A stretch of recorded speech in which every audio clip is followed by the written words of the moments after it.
Irún és una ciutat petita, està localitzada allà al nord, fa frontera amb França, i bueno, té, crec que 27.000 habitants.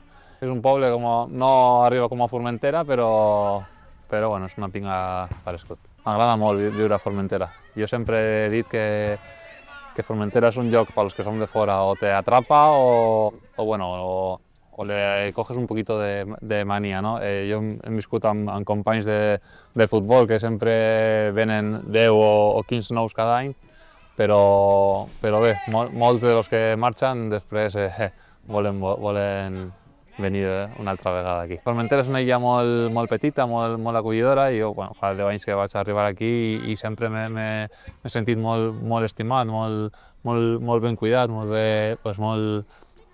familiar, no? Molt familiar tot, i això és una cosa molt important per jo i em fa que sigui feliç aquí.